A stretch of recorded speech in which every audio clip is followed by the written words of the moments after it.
Doctor K Jayaprasad, നോക്കൂ, ഞാനൊരു ആമുഖത്തിൽ എന്താണ് വെനസ്വേലയിൽ സംഭവിച്ചുകൊണ്ടിരുന്നത് എന്ന് പറയാൻ ശ്രമിച്ചിട്ടുണ്ട്.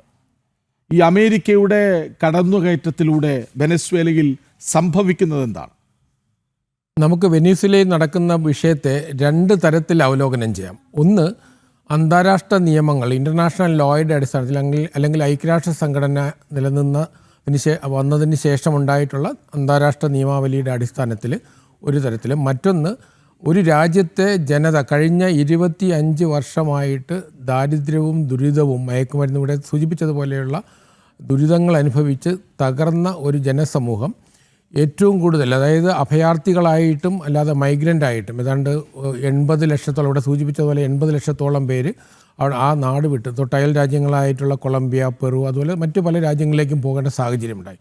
ഒരു പക്ഷേ നമ്മൾ പശ്ചിമേഷ്യയിലെ സമ്പന്ന രാജ്യങ്ങളായ ഖത്തർ പോലെയോ അല്ലെങ്കിൽ സൗദി അറേബ്യ പോലെയോ ദുബായ്, UAE പോലെയൊക്കെ സമ്പന്നമാകേണ്ട ഒരു രാജ്യം, ആ തരത്തിൽ വിഭവശേഷി എന്ന് പറയുന്നത് പ്രധാനമായിട്ടും എണ്ണ, ഓയിൽ റിച്ച് ആയിട്ടുള്ളൊരു രാജ്യം, അതിൻ്റെ നേതൃത്വം അലങ്കരിച്ചവരുടെ വ്യക്തിപരമായ താല്പര്യങ്ങളും അവരുടെ വികലമായ രാഷ്ട്രീയ ബോധവും കൊണ്ട് തകർത്തെറിഞ്ഞ ഒരു ജനസമൂഹത്തിൻ്റെ മോചനം ഒരു ഭാഗത്ത്. മറ്റൊന്ന്, ലോക സമ്പദ് വ്യവസ്ഥയെ തന്നെ തകർക്കുന്ന തരത്തിലെ ഭ്രാന്തമായ ഒരു ആവേശത്തോടെ നടക്കുന്ന ട്രംപിൻ്റെ നീക്കങ്ങൾ.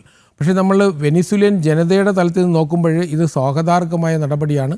അന്താരാഷ്ട്ര നിയമങ്ങളുടെ പശ്ചാത്തലത്തിൽ നമ്മൾ അവലോകനം ചെയ്യുമ്പോൾ ഇത് എതിർക്കപ്പെടേണ്ടതാണ്. അപ്പോൾ ഇവിടെ ഒരു വിഷയം വരുന്നതാണ്, 1945 ഐക്യരാഷ്ട്ര സംഘടന നിലവിൽ വന്നതിന് ശേഷം അന്താരാഷ്ട്ര നിയമങ്ങൾ ഐക്യരാഷ്ട്ര സഭയിലെ 5 നമ്മൾ സെക്യൂരിറ്റി കൗൺസിലിലെ പെർമനൻ്റ് മെമ്പേഴ്സ് എന്ന് പറയുന്ന 5 രാജ്യങ്ങൾ, ചൈന ഉൾപ്പെടെയുള്ള രാജ്യങ്ങൾ, UAE, USA, ബ്രിട്ടൻ, അതുപോലെ തന്നെ ഫ്രാൻസ് തുടങ്ങിയിട്ടുള്ള രാജ്യങ്ങൾ, ഈ രാജ്യങ്ങൾ എല്ലാ കാലഘട്ടത്തിലും അന്താരാഷ്ട്ര നിയമങ്ങളെ ലംഘിച്ചുകൊണ്ടിരിക്കുകയാണ്. ഇപ്പം അമേരിക്കയെ ശക്തമായി തള്ളിപ്പറഞ്ഞ റഷ്യ തൊട്ടയൽ രാജ്യമായ ഉക്രൈനും റഷ്യയും നമുക്ക് കമ്പാരിസൺ ചെയ്യാൻ കഴിയാത്ത 2 ശക്തികളാണ് സൈനികമായിട്ട്. അത്രയും ക്രൂരമായ ആക്രമണം ഏകപക്ഷീയമായി അഴിച്ചുവിടുകയും അത് ഈ 22 തുടങ്ങിയതല്ല, അതിന് മുമ്പ് തന്നെ 2014 തന്നെ ഉക്രൈൻ്റെ പ്രദേശങ്ങളെ കീഴടക്കിക്കൊണ്ട് തുടങ്ങിയ ഒരു യുദ്ധമാണ്. അതുപോലെ തന്നെ ചൈന അന്താരാഷ്ട്ര നിയമങ്ങൾ പാലിക്കാത്ത ഒരു രാജ്യം, വിശേഷിച്ചും സൗത്ത് ചൈന സീയിൽ എല്ലാ നിയമങ്ങളും ലംഘിച്ചുകൊണ്ടാണ് അമേരിക്ക ഇടപെടുന്നത്. ആ തരത്തിൽ അതുപോലെ തന്നെയാണ് ചൈന ഇടപെടുന്നത്. അമേരിക്കയുടെയും അല്ലെങ്കിൽ ബ്രിട്ടനും ഇതുപോലെ തന്നെയാണ് 82 ഫാക്ലാൻഡിലെ യുദ്ധം നടക്കുന്നത്, അർജൻറ്റീനയ്ക്കെതിരായ യുദ്ധം. അപ്പോൾ ഇതൊന്നും തന്നെ ആഗോള തലത്തിലൊരു അന്താരാഷ്ട്ര നിയമത്തിൻ്റെ തലത്തിലല്ല ചെയ്തത്. ഇനി നമ്മളെ ഇന്ത്യ രാജ്യവും മോശമെന്ന് പറയാൻ പറ്റില്ല. നമ്മൾ ഒരു അക്കാഡമിക് ലെവലിൽ നമ്മൾ നോക്കുമ്പോഴത്തേക്കും ബംഗ്ലാദേശിൽ ഇന്ത്യയെ ഇടപെട്ടതിനെതിരായി ശക്തമായി ഐക്യരാഷ്ട്ര സംഘടന അന്ന് അപലപിച്ചിരുന്നു.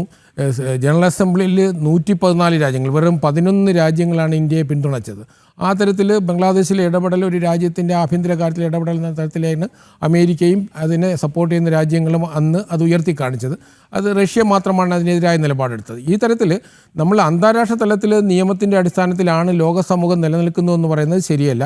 ഈ അന്താരാഷ്ട്ര നിയമങ്ങളൊക്കെ പലപ്പോഴും ചെറുകിട രാജ്യങ്ങൾക്ക് വേണ്ടിയിട്ടാണ് പലപ്പോഴും മിസ്യൂസ് ചെയ്യുകയോ അല്ലെങ്കിൽ യൂസ് ചെയ്യുകയോ ചെയ്യുന്നത്.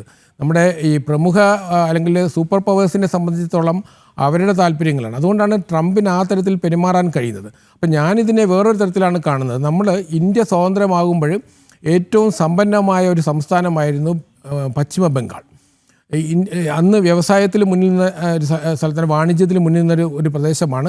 സാംസ്കാരിക രംഗത്ത്, സിനിമാ മേഖലയിൽ, അക്കാഡമിക രംഗത്ത്, രാഷ്ട്രീയ രംഗത്തൊക്കെ തന്നെ പശ്ചിമ ബംഗാൾ ഏറ്റവും മുന്നിൽ നിന്ന സംസ്ഥാനമാണ്. ആ സംസ്ഥാനം 35 വർഷത്തെ ഇടതുപക്ഷ CPMൻ്റെ ഭരണത്തിലൂടെ എങ്ങനെയാണോ തകർത്തെറിഞ്ഞത്, ഇതിന് തുല്യമായൊരവസ്ഥയാണ് നമ്മൾ വെനിസ്വേലയിൽ കഴിഞ്ഞ 26 വർഷം 27 വർഷം 98 മുതൽ തുടങ്ങിയ ചാവേസിൻ്റെ കാലം മുതൽ ഈ കഴിഞ്ഞ ദിവസം വരെയുള്ള ഭരണത്തെയാണ് ഞാൻ സൂചിപ്പിച്ചത്.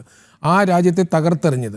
അപ്പം ഒരുപക്ഷെ കേരളത്തിലെ ഇടതുപക്ഷം ഇതിനെ പിന്തുണയ്ക്കുന്നതിൻ്റെ ഒരു കാരണം ഇവർ രണ്ടുപേരും ഒരേ തുല്യ മനോഭാവമുള്ളവരാണ്. ഈ ഒരർത്ഥത്തിൽ അവരൊരു കമ്മ്യൂണിസ്റ്റ് ഭരണകൂടമെന്ന് നമുക്ക് പറയാൻ കഴിയില്ല. അത് അദ്ദേഹത്തിൻ്റെ വിപ്ലവ ആശയങ്ങൾ ഒരു മാർക്സിയൻ തത്വശാസ്ത്രത്തിൻ്റെ അടിസ്ഥാനത്തിൽ രൂപപ്പെടുത്തിയതൊന്നുമല്ല. അത് അദ്ദേഹത്തിൻ്റെ ഒരു അവരുടേതായ ഒരു കോൺസെപ്റ്റിൽ ഡെവലപ്പ് ചെയ്തതാണ്. അത് പലപ്പോഴും അമേരിക്കൻ വിരുദ്ധത കൊണ്ടാണ് പലപ്പോഴും നമ്മൾ ശ്രദ്ധിക്കപ്പെട്ടത്, ലോക രാഷ്ട്രീയത്തിൽ ശ്രദ്ധിക്കപ്പെട്ടത്. അതുകൊണ്ടാണ് ചൈനയും റഷ്യയും ഈ ക്യൂബയ്ക്ക് പിന്തുണ കൊടുക്കുന്നത് പോലെ ഇതും ശ്രദ്ധേയമായത്. പക്ഷേ നമ്മൾ മനസ്സിലാക്കേണ്ടത് ഒരു രാജ്യം ആഗോളതലത്തിൽ ശ്രദ്ധിക്കപ്പെടേണ്ടത് ആ രാജ്യത്തെ ജനതയുടെ വളർച്ചയും സാമ്പത്തിക വികാസവും അതിലെ സാംസ്കാരികമായും വിദ്യാഭ്യാസപരമായ പുരോഗതിയുമാണ്. ഈ തരത്തിൽ നമ്മൾ നോക്കുമ്പോൾ മനുഷ്യാവകാശ ലംഘനങ്ങൾ ഇപ്പോൾ കഴിഞ്ഞ 10-12 വർഷത്തിനുള്ളിൽ വെനിസ്വേലയിൽ നടന്നിട്ടുള്ള ക്രൂരതകൾ, അപ്പോൾ ഇപ്പോൾ നോബൽ സമ്മാനം കിട്ടിയ അവിടുത്തെ പ്രതിപക്ഷ നേതാവ് തന്നെ ഒളിവിലായിരുന്നു ലോങ് പീരീഡ്. ആ തരത്തിൽ വെനിസ്വേല എന്ന് പറയുന്ന ഒരു രാജ്യത്തിലെ ജനത അനുഭവിച്ച ഒരവസ്ഥയിൽ നിന്ന് അവർക്ക് മോചനം ലഭിച്ചു. അതിന് സ്വീകരിച്ച അമേരിക്കയുടെ മാർഗം അമേരിക്കയുടെ നിയമപ്രകാരം അമേരിക്ക ന്യായീകരിക്കുന്നുണ്ട്. ഞാനതിൻ്റെ കുറ്റപത്രത്തിൻ്റെ ഡീറ്റെയിൽസ് നോക്കുമ്പോൾ അമേരിക്ക വളരെ സുദീർഘമായ ആരോപണങ്ങളാണ് വെനിസ്വേലിയൻ പ്രസിഡന്റ് മുഡ്രോയ്ക്കെതിരായിട്ട് ഉന്നയിച്ചിരിക്കുന്നത്. അതിൽ പ്രധാനമായിട്ട് ഈ മയക്കുമരുന്ന് കടത്തുന്നില്ല, അതിൽ നാർക്കോട്ടിക് ടെററിസം എന്നുള്ള ആസ്പെക്റ്റുണ്ട്, ട്രാഫിക്കുമുണ്ട്.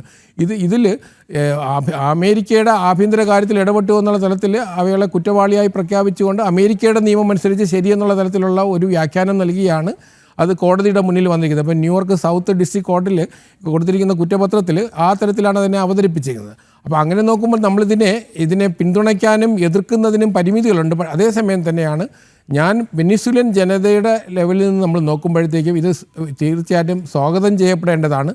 ഞാൻ അന്താരാഷ്ട്ര നിയമത്തിൻ്റെ തലത്തിൽ അത് നമ്മൾ പറയുന്ന എതിർപ്പുകൾ സ്വാഭാവികമായും ഉണ്ടാകും.